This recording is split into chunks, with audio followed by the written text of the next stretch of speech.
नमस्कार. मी भाऊ तोरसेकर. तुम्ही बघत आहात प्रतिपक्ष. मित्रांनो, कालच महाराष्ट्राच्या विधान परिषदेतले जे 9 सदस्य येत्या मे महिन्यामध्ये निवृत्त होत आहेत, त्यांना कौतुक करून निरोप देण्याचा एक सोहळा विधान परिषदेत पार पडला आणि त्याचा व्हिडिओ मी बघितला. प्रत्येकाने आपापल्या परीने गोड गोड बोलायचा प्रयत्न केला. थोडीशी कटुता उपसभापती असलेल्या आणि निवृत्त होणाऱ्या सदस्या नीलम गोरे यांच्या बोलण्यातून बघायला मिळाली, ऐकायला मिळाली. पण अर्थातच या निवृत्त होणाऱ्या सदस्यांमध्ये उबाठा शिवसेनेचे पक्षप्रमुख आणि माजी मुख्यमंत्री उद्धव ठाकरे यांचा समावेश असल्यामुळे त्या निरोप समारंभाला महत्व आलेलं होतं. या निमित्ताने लवकरच म्हणजे आणखी 1-1.5 महिन्यामध्ये या विधान परिषदेच्या 9 जागा भरण्यासाठी जी निवडणूक घेतली जाणार आहे त्याच्याविषयीच्या राजकीय बातम्या सुरू झाल्यात आणि हा निरोप समारंभ होण्याच्या आधीच त्या बातम्या सुरू झाल्या होत्या आणि त्याला संदर्भ अर्थातच 2 आठवड्यापूर्वी पार पडलेल्या राज्यसभेच्या महाराष्ट्रातल्या 7 रिक्त जागांच्या निवडणुकीचा संदर्भ होता. या 7 जागांपैकी 6 जागा ह्या सत्तेत बसलेल्या महायुतीचे 3 पक्ष आरामात जिंकणार ही काळ्या दगडावरची रेघ होती. पण प्रयत्न केला तर 7वी जागा सुद्धा महायुती जिंकू शकत होती आणि आपसात विखुरलेली किंवा एकमत नसलेली महाविकास आघाडी एकमेव जागा जिंकू शकत असताना सुद्धा हरण्याची दाट शक्यता होती आणि त्यामुळे जवळजवळ 2-3 आठवडे महाविकास आघाडीचा उमेदवार ठरण्यावरून जो काय गोंधळ चालला होता त्याच आधारावर आता 1-1.5 महिन्यामध्ये होणाऱ्या या 9 जागांच्या विधान परिषदा म्हणजे विधान परिषद निवडणुका आणि त्यामध्ये पुन्हा एकदा उद्धव ठाकरे हे विधान परिषद सदस्य होणार का हा विषय चघळला जायला लागला. आणि ते स्वाभाविक आहे, कारण बाळासाहेबांनी कधी निवडणूक लढवली नाही आणि त्यांनी जाहीर केलं होतं की आत्मचरित्र लिहिणार नाही आणि निवडणूक लढवणार नाही. त्यांनी तो शब्द अखेरपर्यंत पाळला.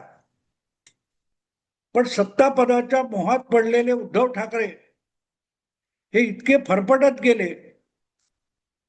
की त्यांना आमदार व्हावं लागलं आणि ती आमदारकी मिळवण्यासाठी 6 वर्षापूर्वी ज्या प्रकारची अगतिकता त्यांना दाखवायला लागली, मला वाटतं उद्धव ठाकरे अजून ती अगतिकता विसरलेले नसतील. आपल्या अहंकाराच्या आहारी जाऊन भाजपला धडा शिकवण्यासाठी जी आघाडी युती मोडून उद्धव ठाकरेंनी केली त्याचे परिणाम भोगावे लागणार ही काळ्या दगडावरची रेघ होती. पण माणूस जोशात असतो तेव्हा त्याचा होश नसतो, शुद्ध नसते आणि त्यामुळे तो बेताल वागतो, बेछूट वागतो. उद्धव ठाकरे त्याला अपवाद नाही आणि म्हणूनच शरद पवारांनी दाखवलेलं आमिष याला बळी पडून उद्धव ठाकरे मुख्यमंत्री झाले तेव्हा ते आमदार नव्हते आणि आमदार होण्यासाठी फार मोठी अडचण नव्हती. विधान परिषदेच्या द्वारे विधानसभेत न जाता सुद्धा ते आमदारकी मिळवू शकत होते आणि म्हणूनच उद्धव ठाकरे मुख्यमंत्री झाल्यानंतर सुद्धा ज्या सोप्या अशा विधान परिषदेच्या निवडणुका होत्या त्यात तात्काळ निवडून येण्याची टाळाटाळ करण्यात आली आणि मग करोना आल्यानंतर ती आमदारकी मिळवताना तारांबळ उडालेली. कारण मी बोलतोय ती 25 मार्च 2026 तारीख आहे आणि बरोबर 6 वर्षापूर्वी 24 मार्च 2020 करोनासाठी देशामध्ये 50 दिवसाचा लॉकडाऊन जाहीर झाला होता आणि सगळेच्या सगळे व्यवहार ठप्प झाले होते. जर जीवन व्यवहार 130-140 कोटी लोकांचे व्यवहार ठप्प झाले असतील तर मुख्यमंत्री पदाला टिकवण्यासाठी, आमदार होण्यासाठी विधान परिषदेच्या निवडणुका घेतल्या जाणं सुद्धा शक्य नव्हतं. किंबहुना लॉकडाऊन जाहीर झाल्यानंतर प्रत्येकाने आपापल्या परीने जे काही निर्णय घेतले, त्यात निवडणूक आयोगाने निर्णय घेतला होता की सगळ्याच्या सगळ्या होऊ घातलेल्या निवडणुका स्थगित करण्यात आलेल्या आहेत. आणि त्यामध्ये अर्थातच लोकांना घराच्या बाहेर पडून सार्वजनिक ठिकाणी जावं लागेल अशी कुठलीही गोष्ट करायची नाही हा दंडक असल्यामुळे या निवडणुका रद्द करण्यात आल्या होत्या. आणि अशा पार्श्वभूमीवर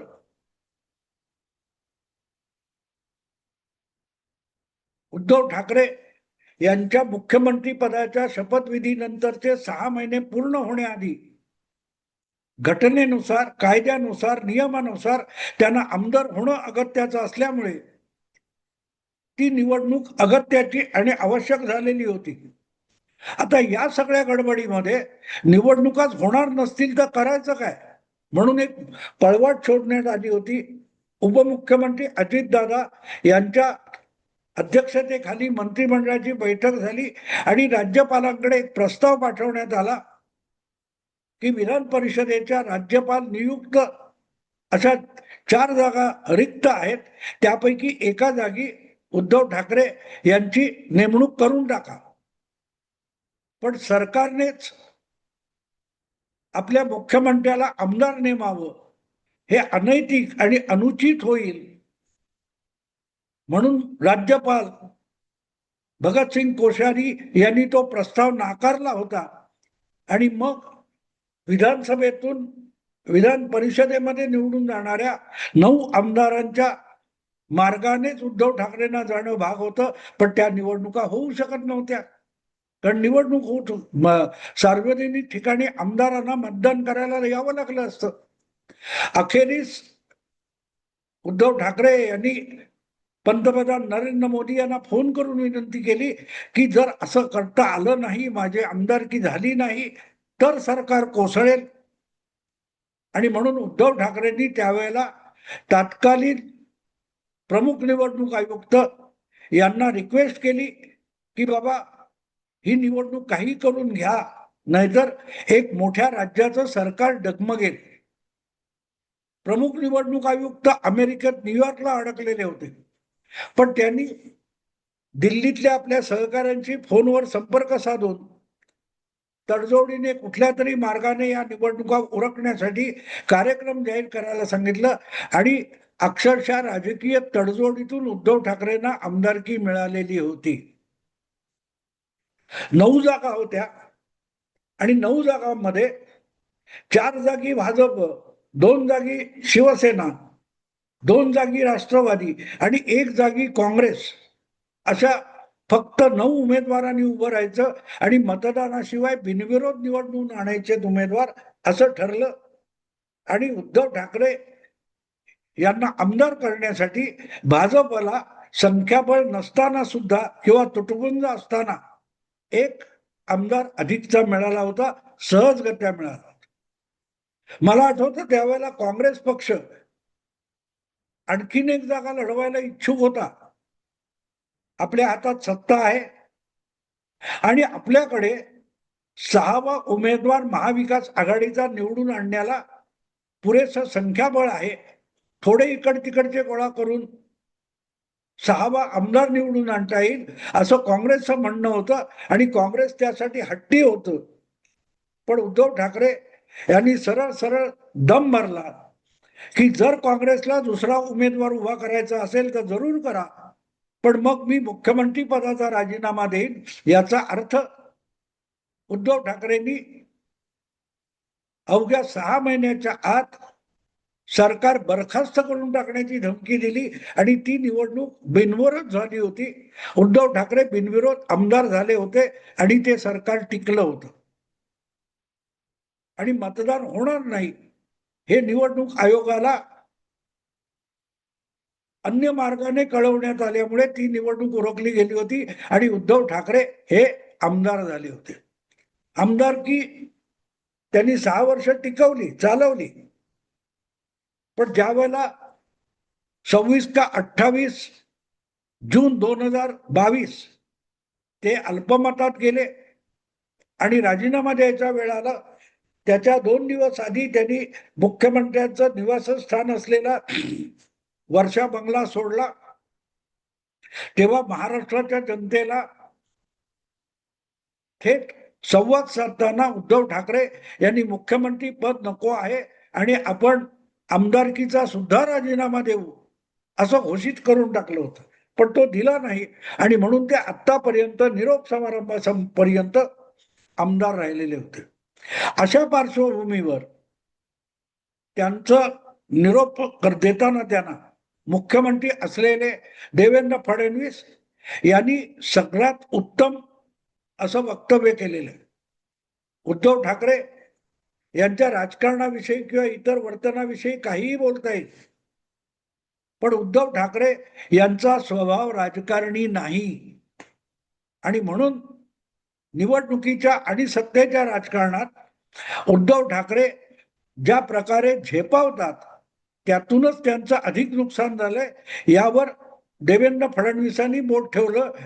फक्त तपशिलात ते बोलले नाहीत, पण राजकारण हा उद्धव ठाकरेंचा स्वभाव नाही हे सांगताना त्यांनी एक गोष्ट स्पष्ट केली की तुम्ही पक्ष चालवा, पक्षांतर्गत राजकारण चालवा, पण या स्पर्धात्मक निवडणुकीच्या राजकारणामध्ये तुम्हाला टिकणं अवघड आहे. हा एक मित्र म्हणून सल्ला मानला पाहिजे. खरं म्हटलं तर 2019 मध्ये त्याच फडणवीसांबरोबर उद्धव ठाकरेंनी दगाबाजी केली. तिथेच उद्धव ठाकरे हे राजकारणात किंवा सत्तेच्या राजकारणात किती नाकर्ते आहेत ते कळू शकतं.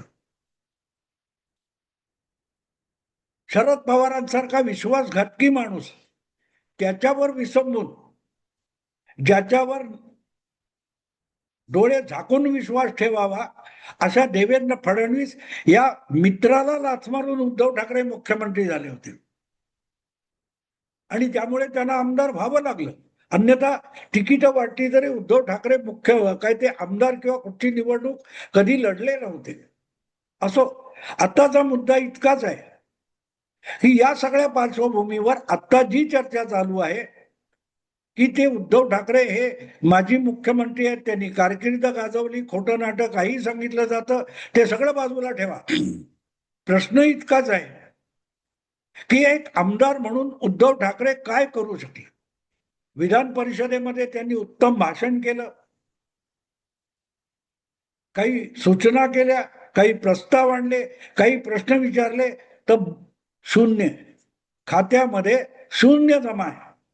एक आमदार म्हणून उद्धव ठाकरे किती नाकर्ते आहेत हेच गेल्या 6 वर्षात दिसलेलं आहे आणि म्हणून या पार्श्वभूमीवर ते माजी मुख्यमंत्री आहेत म्हणून त्यांनी विधान परिषदेत परत आलं पाहिजे किंवा ते येतील याविषयी जी चर्चा चालू आहे हा माझ्या मते उद्धव ठाकरे यांच्यासाठी एक चक्रव्यूह आहे. अशा रीतीने मीडियामधून चर्चा होते, वक्तव्य होतात, वाद प्रतिवाद होतात आणि त्यामध्ये अनेक नेते असे गुरफटत जातात की स्वतःच्या राजकीय भविष्याला मातीमोल करून टाकतात आणि त्यातलं सर्वोत्तम उदाहरण म्हणून दाखवायचं असेल बोट तर ते उद्धव ठाकरे यांच्याकडे दाखवावं लागतं. बाकी पक्ष चालवणं हा त्यांचा खाक्या आहे, त्यांना पाहिजे तसा ते चालवू शकतात. पण ज्या वेळेला तुम्ही निवडणुकीच्या स्पर्धात्मक राजकारणामध्ये उतरता तेव्हा अनेक नियमांना तोंड देत अडचणीतून वाट काढत पुढे जावं लागतं आणि तो उद्धव ठाकरे यांचा स्वभाव नाही. कमालीचा अहंकार, उद्धव ठाकरे हे व्यक्तिमत्व कमालीचं आत्मकेंद्रित आहे आणि म्हणून स्पर्धात्मक निवडणूक राजकारणामध्ये जी लवचिकता असावी लागते त्याचा संपूर्ण दुष्काळ उद्धव ठाकरे यांच्या स्वभावात आणि वागण्यात आहे. आणि म्हणून निवडणुकीपासून दूर राहणं, घटनात्मक पदापासून दूर राहणं, त्या जबाबदारीपासून दूर राहणं, हे उद्धव ठाकरे यांच्या राजकीय प्रकृतीसाठी योग्य योग्य परिस्थिती असू शकते. आणि म्हणून देवेंद्र फडणवीस जे म्हणाले की राजकारण हा उद्धव ठाकरेंचा स्वभाव नाही, हा उत्तम सल्ला आहे. एक प्रकारे देवेंद्र फडणवीसांनी सुचवलंय की एकदा झाला, परिस्थिती होती, झाला, ठीक आहे, पण आता परत या भानगडीत तुम्ही पडू नका, तो तुमचा स्वभाव नाही. तुम्ही आमदार, नगरसेवक, खासदार बनवा कोणालाही, त्यांना कठपुतळीसारखं खेळवा, ते तुम्हाला जमू शकतं. पण इथे दैनंदिन राजकारणामध्ये गुंतून पडणं हा तुमचा स्वभाव नाही, हे देवेंद्र फडणवीसांनी सांगितलंय. हा मला वाटतं आजच्या घडीला उद्धव ठाकरे यांच्यासाठी सर्वोत्तम सल्ला आहे की हे क्षेत्र तुमचं नाही, तुम्ही त्यात उतरू नका. पण मीडियामध्ये हल्लीच्या काळामध्ये अनेक पक्ष जर आपलं नुकसान करून बसलेत, ते त्याचं सगळ्यात मोठं कारण हे सगळे मीडियाच्या प्रवाहामध्ये पतित झालेले आहेत, प्रवाह पतित झालेले आहेत. माध्यमांमध्ये, पत्रकारांमध्ये, विश्लेषकांमध्ये जी काय मीमांसा चालते आणि जे सल्ले देतात त्यानुसार पक्ष चालवणं म्हणजे आत्मघात आहे. आणि उद्धव ठाकरे हे त्या अनुभवातून गेलेले. आणि त्यामुळे आत्ता जी चर्चा उद्धव ठाकरे हे परत एकदा विधान परिषदेत आमदार म्हणून यावेत, येणार का, वगैरे वगैरे, या भानगडीत त्यांनी पडू नये. तो चक्रव्यूह आहे. एकदा त्यात तुम्ही अडकलात आणि फरफडत गेलात की तुम्हाला कळणार पण नाही की यातून बाहेर पडायचं तर कसं पडायचं. ठीक आहे, 6 वर्षाचं हे झालं, 6 वर्ष तुम्ही काढलीत कशी बशी, पण परत त्या भानगडीत पडू नका. हा सल्ला उघडपणे जरी देवेंद्र फडणवीसांनी दिला नसला तरी फडणवीसांचा रोख जो आहे तो उद्धव ठाकरेंनी आमदारकीच्या किंवा खासदारकीच्या भानगडीत निवडणुकीच्या पडू नये हा आहे. म्हणजे राहिलं तर पाडू असा धमकी वगैरे नाहीये, पण तो स्वभाव नसेल तर त्यात जाऊन तुम्ही अधिक घुसमटणार, ही शक्यता त्यांनी व्यक्त केली. आणि त्यालाच मी सल्ला म्हणतो. मानणं न मानणं उद्धव ठाकरेंच्यावर अवलंबून आहे. पण सतत हरभऱ्याच्या झाडावर चढवणारे भोवती बाळगलेले असले तर माणूस हरभराच्या झाडावरून नारळ पाडायला देखील वर चढू शकतो. ही सुद्धा वस्तुस्थिती आपण गेल्या 5-6 वर्षात बघितलेली आहे. बघू काय होतं. आत्ता थांबतो. आवडलं लाईक करा, शेअर करा आणि प्रतिपक्षाला सबस्क्राईब करा. नमस्कार.